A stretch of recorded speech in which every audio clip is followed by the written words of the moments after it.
quero cumprimentar os irmãos com a paz do nosso Senhor e Salvador Jesus Cristo, essa pessoa maravilhosa que é Jesus, esse Deus maravilhoso, perfeito, misericordioso, que tem um projeto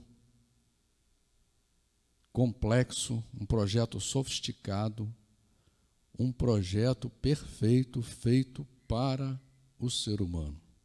O melhor projeto é o de Deus. E na Terra há dois projetos, né? Há o projeto do homem, que é cheio de fantasias, de histórias, cheio de ilusões, de falsidades, de mentiras, de enganos. E há o projeto de Deus. O projeto do homem não tem futuro, não tem.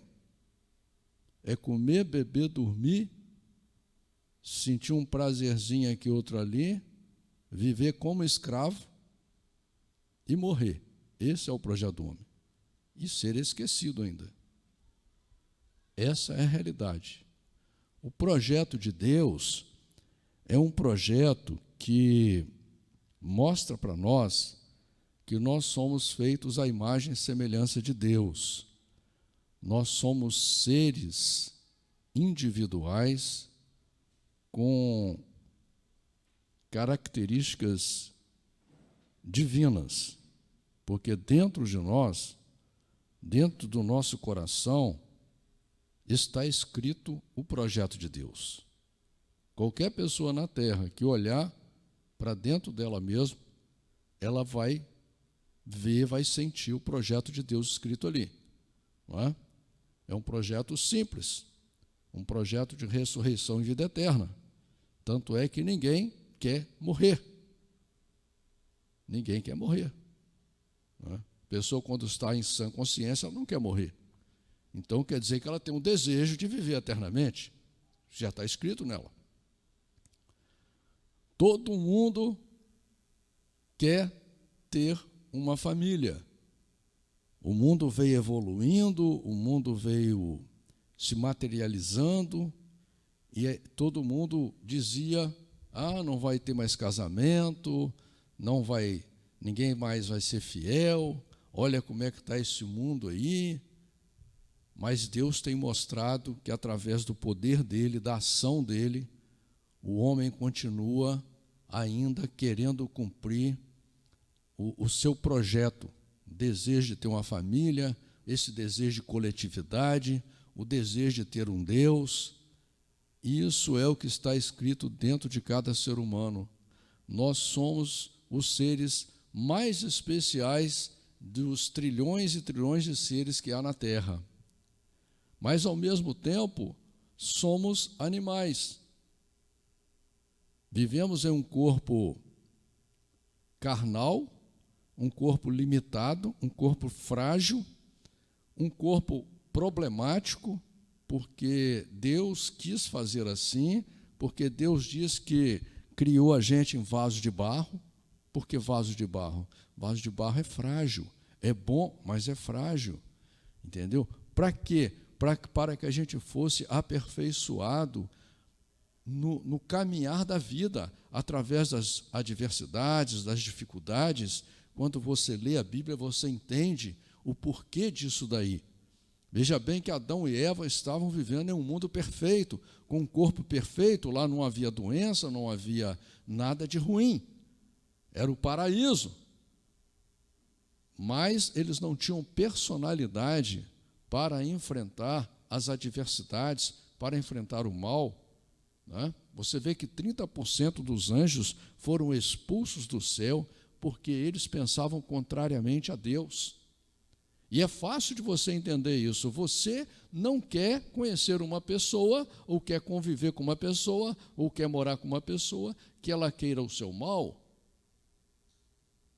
que ela queira te trair, que ela queira te enganar. Ninguém quer isso, nem o próprio enganador quer, nem o próprio ladrão quer ser roubado. Não é? Então, mas Adão e Eva estavam lá naquele mundo perfeito, e acreditaram na primeira conversa contrária ao que Deus tinha pedido. Por quê? Porque faltou a eles conhecimento e faltou a eles personalidade forte para colocar em primeiro lugar a palavra de Deus. E quando a gente olha para a história da humanidade, a história do homem aqui na terra, a gente vê Deus intervindo oralmente. Deus falou com Abraão, Abraão, faz isso, faz aquilo outro. Deus falou com Noé, Deus falou com Elias e tantos homens que Deus falou com eles. Mas chegou num ponto que Deus, na sua infinita sabedoria, ele viu que o homem precisava de ser educado. Deus precisava de fazer uma intervenção na terra para educar o homem, para civilizar o homem. Porque nós vemos aí no processo, desde quando foi criado o homem na terra, nós vemos o homem sempre fazendo maldades, grandes maldades, sempre, sempre, sempre.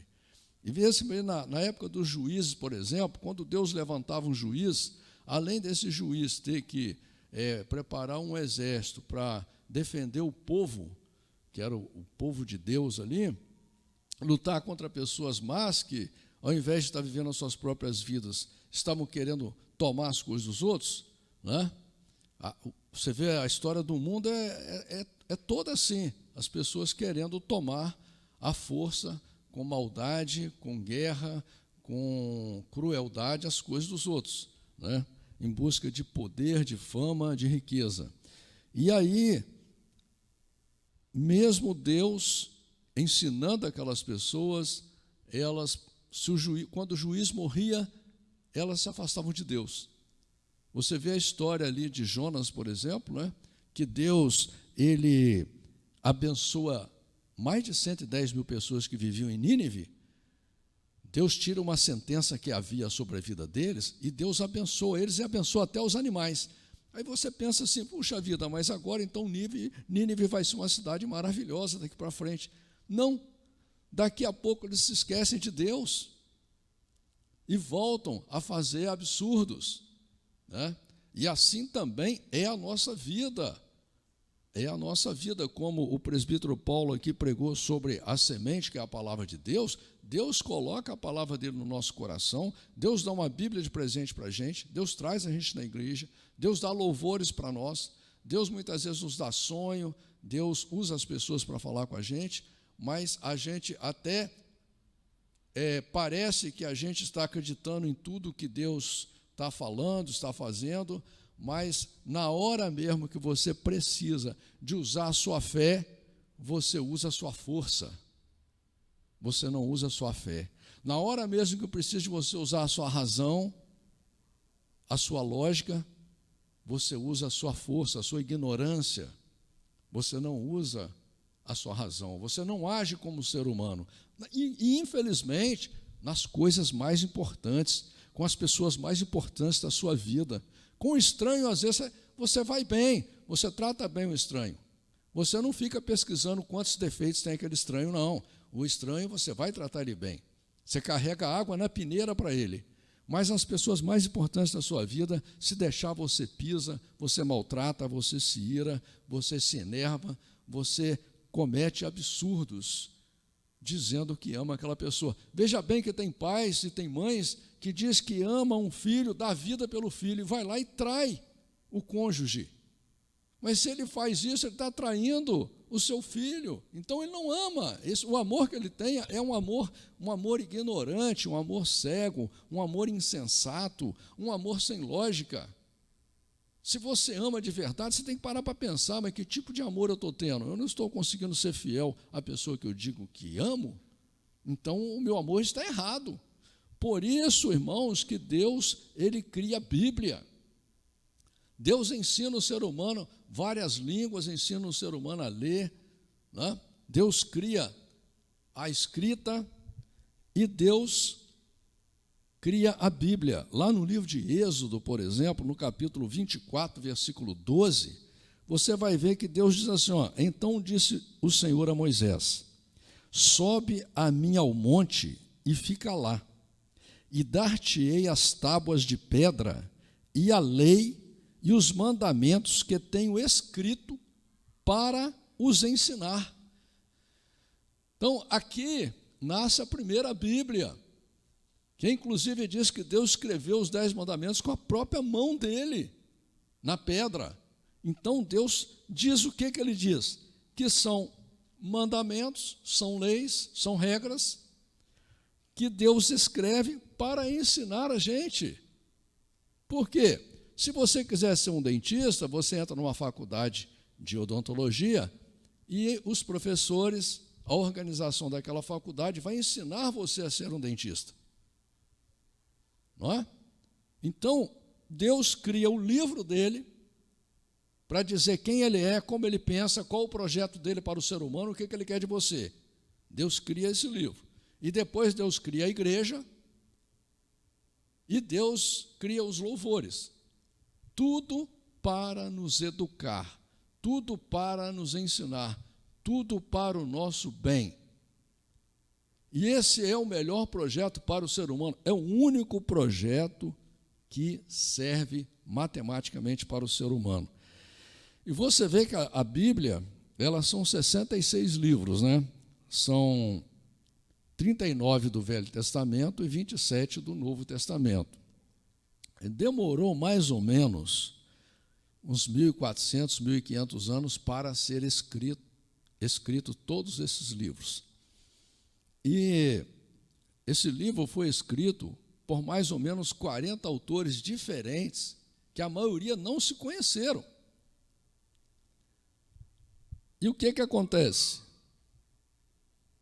O livro é considerado o primeiro livro impresso do mundo. É o livro mais traduzido do mundo, é traduzido em mais de 2.400 idiomas. E esse livro é o único livro, irmãos, que tem a mão de Deus sobre ele. Se não fosse o poder de Deus, se não fosse a mão de Deus sobre esse livro, ele não existia na terra mais, porque o homem tinha destruído ele. E tentaram, fizeram de tudo para destruir, estão fazendo até hoje. Tanto é que tem uma profecia lá no livro de Amós que diz que a Bíblia vai sumir, vai desaparecer, e vai mesmo. Estão contaminando tanto a palavra de Deus, que uma hora você vai pegar, não vai ser a Bíblia mais. Deus ainda está mantendo assim, para que a gente possa adquirir o conhecimento do projeto de Deus. No livro de 2 Pedro, no capítulo 1, no versículo 20, diz assim: sabendo primeiramente isto, que nenhuma profecia da Escritura é de particular interpretação. Ou seja, não é do homem, porque a profecia nunca foi produzida por vontade de homem algum, mas os homens santos de Deus falaram inspirados pelo Espírito Santo. Ou seja, quando você lê texto e contexto da Bíblia, você vê que Deus ditou para eles o que eles deveriam escrever. E Deus depois usou as pessoas certas para separar os livros que Ele queria. As pessoas fizeram o que Deus queria, as pessoas escreveram o que Deus queria falar. É isso que muita gente não entende. Porque o homem, ele criou a religião. Deus não criou nenhuma religião. Deus criou a igreja, nós vamos falar sobre isso, mas Deus não criou nenhuma religião. Porque a religião ela é criada para o homem, para escravizar o homem, para afastar o homem de Deus. E aqui, no livro de Isaías, no capítulo 40, no versículo 8, diz assim: seca-se a erva e cai a flor, porém, a palavra de nosso Deus subsiste eternamente. Ou seja, esse é um projeto eterno. Deus não mente, Deus não se engana, Deus não falha. Deus não é o homem que mente. As coisas de Deus são sérias. E Jesus diz aqui em João 5,39: examinais as Escrituras, porque julgais ter nelas a vida eterna, e são elas que de mim testificam. Olha o que Jesus está falando. Você tem que examinar. Examinar, irmãos, não é só você dar uma lidinha, não. Examinar é você ler, reler, entendeu? Por quê? Porque você vai conhecer Jesus através da Escritura.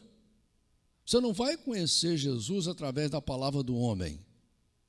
Você vai conhecer lendo as Escrituras. E você vai conquistar a vida eterna lendo as Escrituras.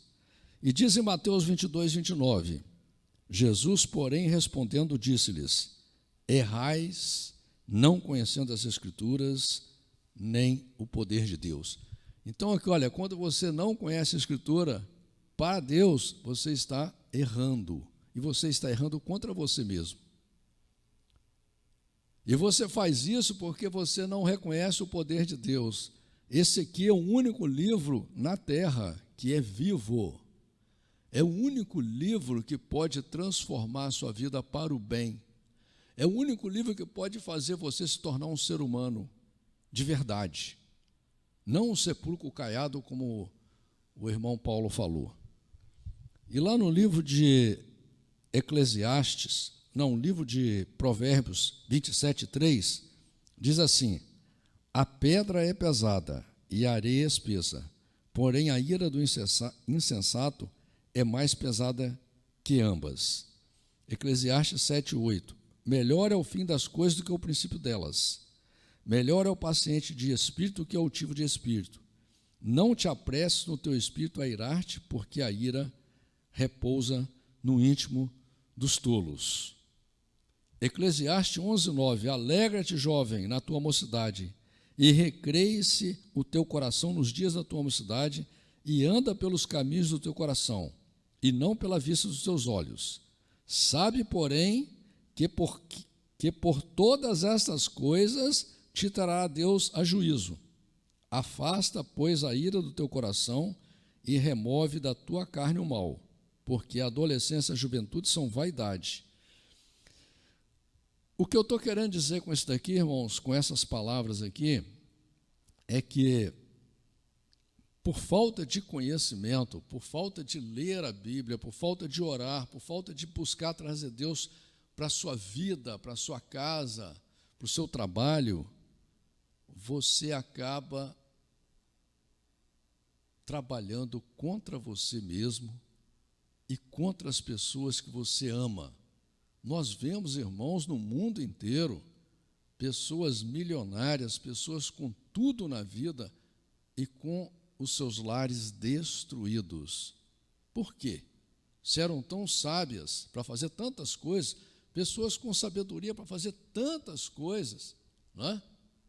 E aí, a vida pessoal dessa pessoa, ela não dá certo. Por quê? Aonde que ela falhou? Faltou a palavra de Deus, faltou a presença de Deus, faltou o Espírito Santo de Deus na vida dessa pessoa. E Deus fala aqui, irmãos, sobre o conhecimento. Deus fala em Provérbios 1:7 assim: o temor do Senhor é o princípio do conhecimento.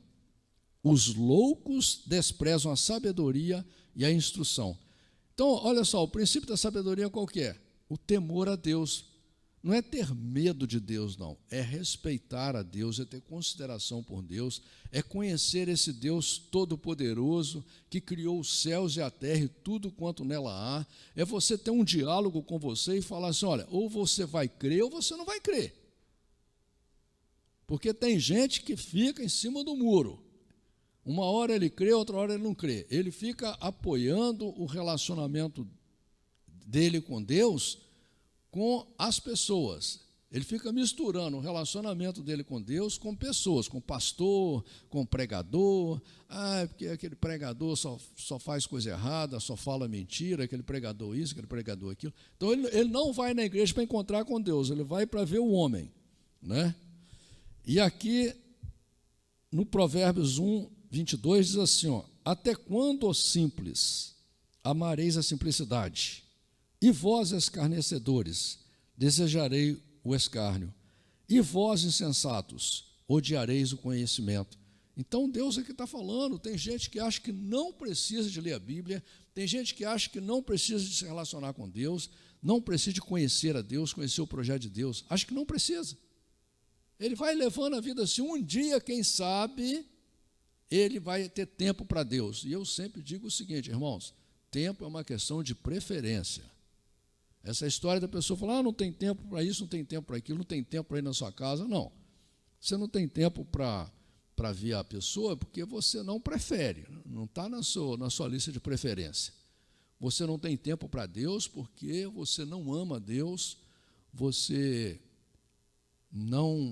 Deus não é o seu tesouro, o projeto de Deus não é o seu tesouro, o seu coração não está ali, seu coração está no mundo e você está vivendo cego, enganando a si mesmo como tolo, achando que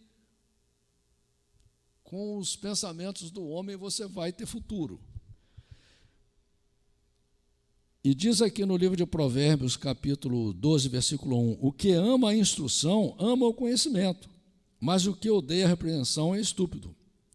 Oséias 4,6, Deus fala assim, o meu povo foi destruído.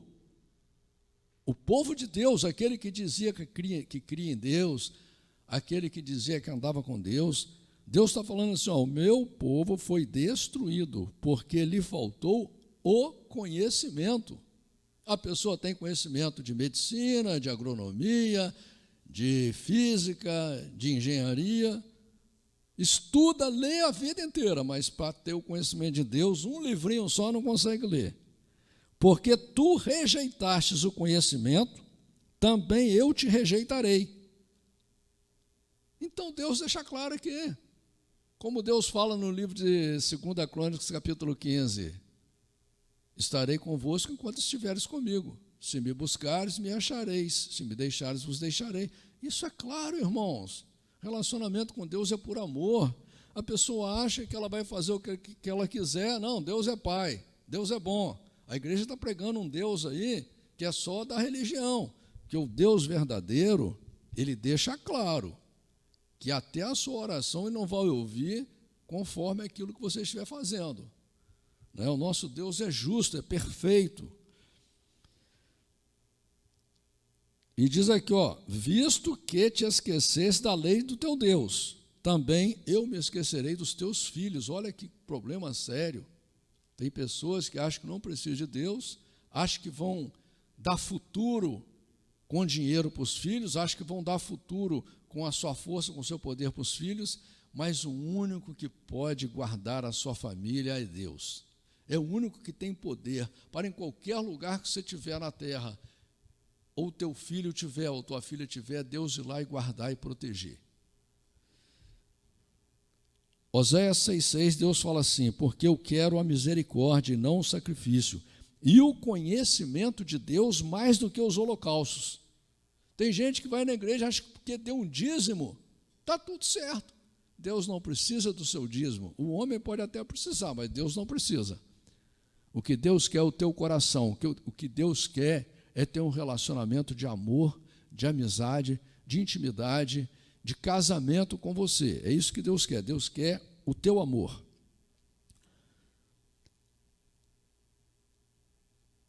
Aqui, no livro de Efésios, capítulo 4, versículo 3, diz assim, até que todos chegamos à unidade da fé e ao conhecimento do Filho de Deus, a homem perfeito, à medida da estatura completa de Cristo, para que não sejamos mais meninos inconstantes, levados em toda a roda por todo o vento de doutrina, pelo engano dos homens que com astúcia enganam fraudulentamente. Então, irmãos, se você não lê a Bíblia, alguém vai te enganar. E no final, você mesmo vai te enganar. Pode ter certeza disso.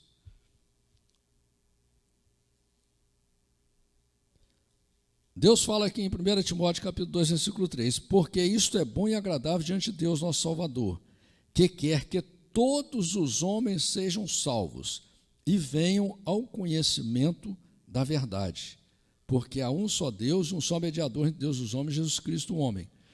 Então, Deus quer que a gente tenha conhecimento, irmãos. Deus tem feito de tudo para mudar a gente. Agora eu vou falar um pouco para vocês sobre a igreja, né? Falei sobre a Bíblia, a importância da Bíblia. A Bíblia foi escrita por Deus, é o único livro na terra que você vai saber quem é Deus e vai conhecer a Deus e o projeto de Deus. E a igreja foi fundada por Deus, lá no livro de Êxodo, no capítulo 40, no versículo 17, você vai ver que ali Deus funda a primeira igreja. Tem gente que diz que a igreja foi fundada por Pedro, outro diz isso, outro diz aquilo, né?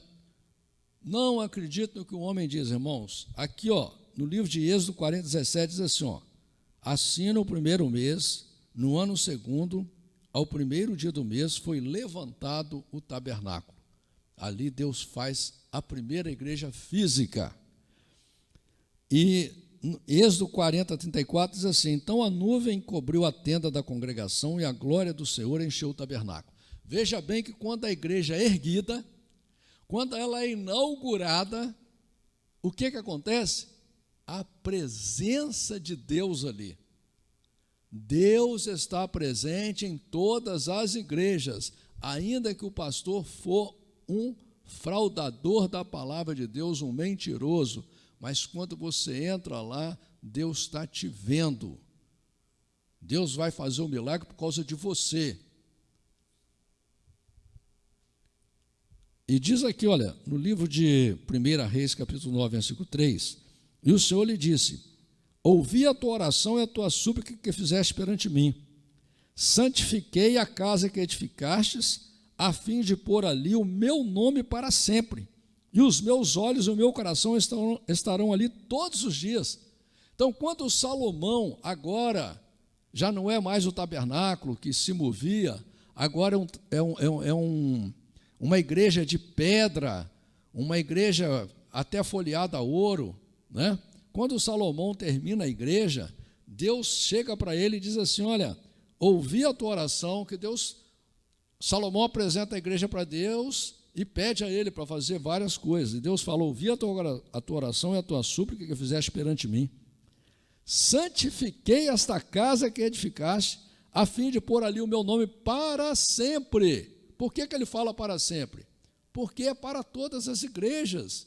Aquela igreja, Deus sabia que ela ia ser destruída. Deus já sabia, já existia profecia dizendo da destruição daquela igreja, né? E ele diz aqui, e os meus olhos, o meu coração estarão ali todos os dias. Irmão, quando você entra na igreja, o Senhor está te olhando, o Senhor está presente, entenda isso. Entra na igreja com reverência, né? Quando você lá na sua casa sentir vontade da igreja, você fala, Senhor, obrigado por colocar esse desejo no meu coração, né? Porque estou indo na casa do Senhor, que o Senhor possa falar comigo, que o Senhor possa mudar a minha vida, me transformar. Entendeu, irmãos? A igreja não é um lugar simples, não. Por mais que o homem tente destruir a igreja.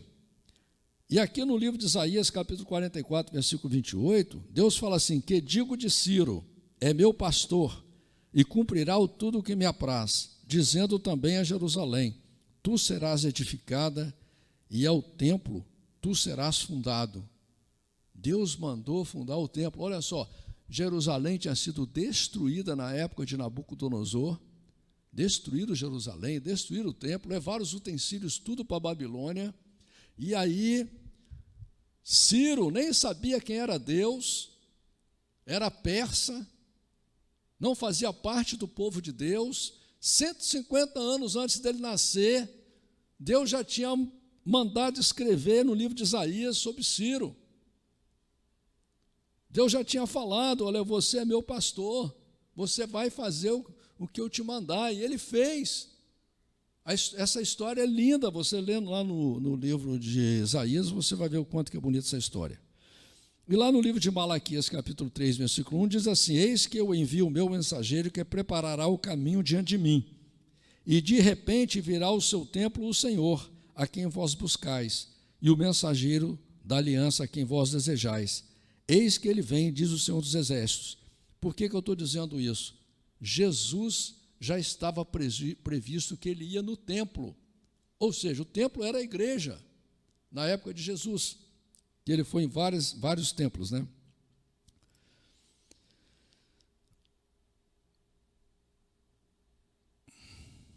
Lá no livro de Isaías, capítulo 56, versículo 7, Deus fala assim, também os levarei ao meu santo monte, e os alegrarei na minha casa de oração.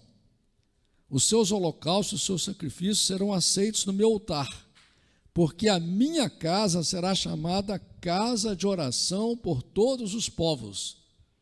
Olha o que Deus está falando, irmãos, que a igreja é a casa dele, e ela será chamada casa de oração por todos os povos, entendeu? E diz no livro de Marcos, capítulo 11, versículo 17, para mostrar que a Bíblia é texto e contexto, o Novo Testamento fala do Velho Testamento, o Velho Testamento fala do Novo. Diz aqui, e os ensinava dizendo, não está escrito?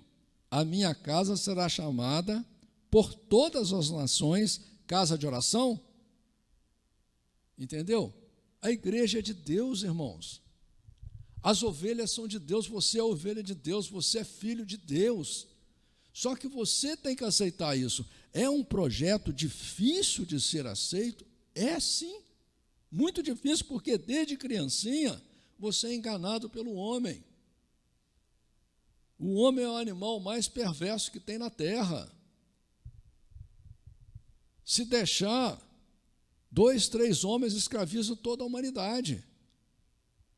É assim que funciona, irmãos. E é mentira em cima de mentira. Você vai na escola, você só a maioria das coisas que você ouve é mentira. Mentira em cima de mentira. Desde criancinha a gente vai sendo enganado. E agora Deus está fazendo uma grande obra no mundo inteiro. Você vê aqui quando você lê a Bíblia, Deus é o dono da ciência, Deus que inspira as pessoas, para as pessoas descobrirem luz elétrica, geladeira. Ninguém tem essa capacidade como ser humano normal de inventar um carro, um avião, não existe isso daí, isso tudo é inspiração de Deus, está claro na Bíblia isso. Você lê ali o livro de Êxodo, você vai ver, e Deus trouxe toda essa tecnologia, todo esse conforto, para nos educar. Você vê a internet, irmãos, o celular. Qualquer pessoa hoje pode ter um celular na mão, e com um celular na mão ela pode ter uma Bíblia no celular, ela pode pesquisar muito mais fácil que quando eu comecei, que você tinha que ficar lendo, relendo. Hoje você pesquisa no seu celular ali, você pode saber tudo da Bíblia. Hoje você pode ouvir louvores a hora que você quiser, você pode ouvir a Bíblia falar da hora que você quiser. Deus está trazendo tudo isso para quê? Para tentar nos converter, para tentar nos abençoar, porque mais dia ou menos dia virá o grande e terrível dia do Senhor, a grande tribulação, que isso vai acontecer, irmãos, não adianta. O povo de Israel Jeremias profetizou para eles, olha, ou vocês aceitam o governo de Nabucodonosor, ou vocês vão ficar cativos 70 anos, vai ser tudo destruído aqui. Eles não acreditaram, entendeu? E assim, várias e várias vezes na Bíblia, hoje Deus está falando com você, para você aceitar o projeto dele, aceitar a Bíblia na sua vida, orar na sua casa, aprender a dar valor ao projeto de Deus, aprender a amar a Deus. É muito difícil amar a Deus, irmãos, é muito difícil. Você consegue amar até um estranho, você ama um cachorro, você ama um gato, um papagaio, mas você não consegue amar a Deus, essa é a verdade. Então você tem que saber disso e falar, não, eu quero lutar pela minha vida, pelo meu futuro, eu quero lutar pelas pessoas que eu amo, eu quero ser diferente, eu quero nascer de novo, como Deus diz lá em João, capítulo 3, versículo 3 em diante.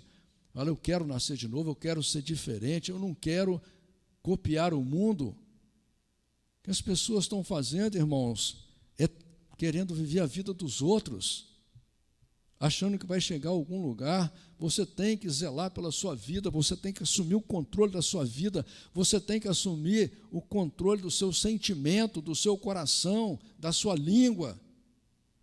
Você tem que assumir, não é possível, você é um ser humano. Você pega um carro, dirige daqui a São Paulo, você não consegue controlar os seus sentimentos? Está errado isso daí, irmãos. É preciso acordar e tomar uma decisão na vida e entender a dificuldade que é ter fé e a dificuldade que é adorar a Deus. Amém, irmãos? Louvado seja esse Deus maravilhoso